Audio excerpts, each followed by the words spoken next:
Good afternoon and welcome to another episode of The Sovereign Goatman, unedited, uncut, and straight from the heart. In today's episode, I am Instructor Goatman. So I've always said that we all have something to offer, we all have something to put on the table.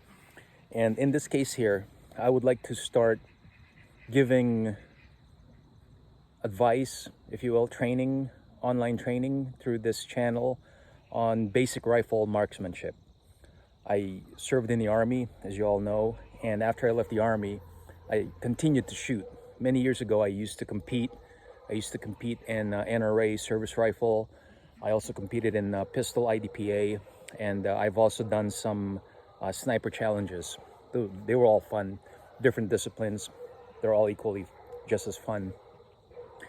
So moving forward, whenever I share a video with you that's related to marksmanship, it will be on the technical side, because that's what I know.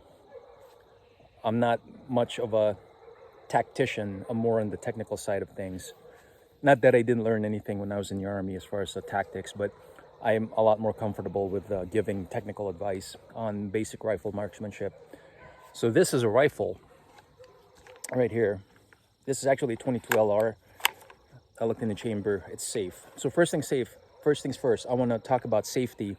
When it comes to rifle or pistol safety, there's no such thing as being too safe. Bullets are not racist. Once that bullet leaves the muzzle, it's gonna hit what it's gonna hit who it's gonna hit. It doesn't matter who's downrange, it will hit it.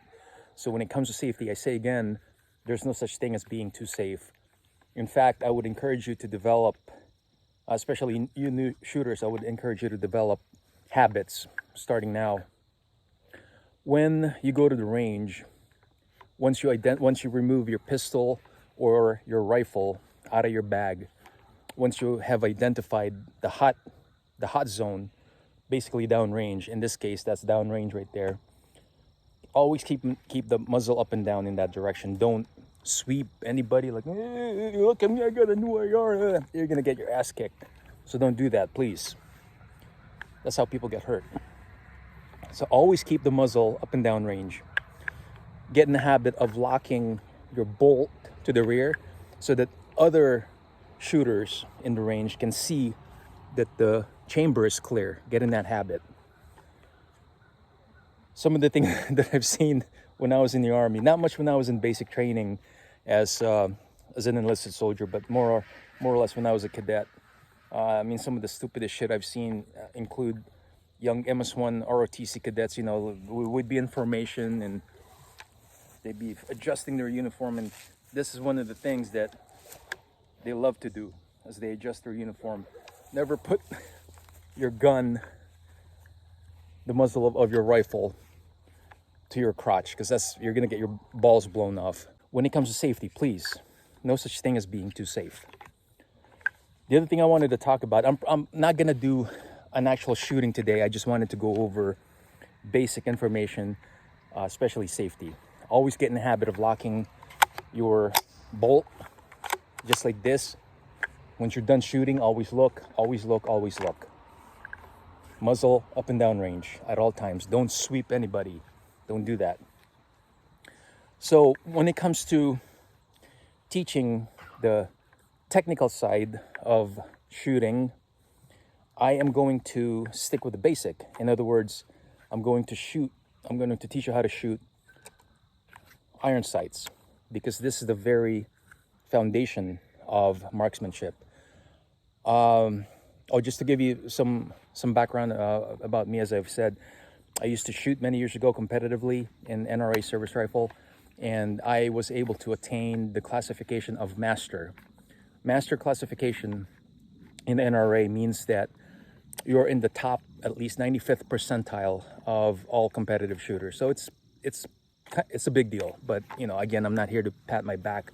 I just want to let you know. I want to share with you my credentials, if you would. When I teach you how to shoot, it's a lot like coaching weightlifting. I've learned from so many weightlifting coaches, and I have taken what works for me and what works for my lifters. So when I start coaching you, it will be based on my experiences from the Army, and also experiences from what I've learned in the civilian sector from top-notch shooters in the country. So it's going to be a mixture of different knowledge. So to my veteran friends, when you see me say something that is not in the Army regulations, don't be like, hey, they didn't teach us this in the Army. And you're right. And again, you don't have to be dogmatic. You have to do what works for you, the individual, whether you're a civilian or veteran, or looking into joining the military or whatever, or you just want to exercise your Second Amendment rights. It doesn't really matter. What you will learn from me will be based on the best of two worlds. So why should I teach you how to shoot using the peep sight, the iron sight? It's because if you can shoot with an iron sight, you can shoot with any other optic. So a lot of beginners, they get too wrapped up on, oh, what type of optic should I use? Should I use LPVO? Should I use high powered glass? Should I use red dot? Should I use this? Should I use that? And the answer is, if you can see what you can shoot, you'll be able to engage it. If I can see a target out to 700 yards, even without a scope, I'm able to hit that target. In fact, I'm going to show you the target that we use in competition. This is the type of target that we use in competition. So this is a target for the standing position at 200 yards. To give you an idea, for those of you who served in the military, as you can see, the black is less than the silhouette of a human silhouette target that we use in the Army. It's much smaller. To give you a perspective on what this looks like at 200 yards, imagine you have a black dot the size of a dime.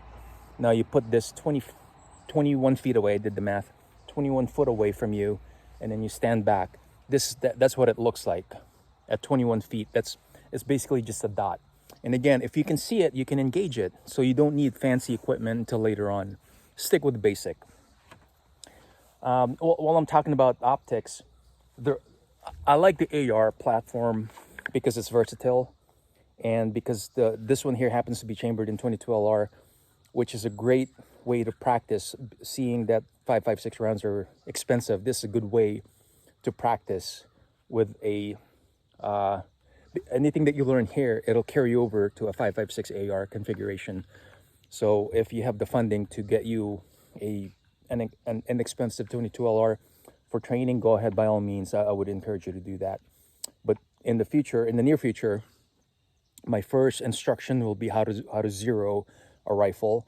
And again, I'm not going to worry about the scope or any kind of optics. But while we're on that subject, the other thing I like about the AR configuration is that you have so many options. So you can mount all kinds of different scope. In this case, you can mount an LPVO, low power variable optic. This one goes from 1 through 4. You can mount a red dot for close range quick target acquisition. And if you feel that a red dot is not enough, you can always mount a magnifier. Usually magnifiers are 3 powered, such as this one. This one happens to be a flip-up magnifier, so if there's a target that you want clarification, say out to 200 yards, all you have to do is flip this, like so, and the power will be magnified 3 times. So many other options.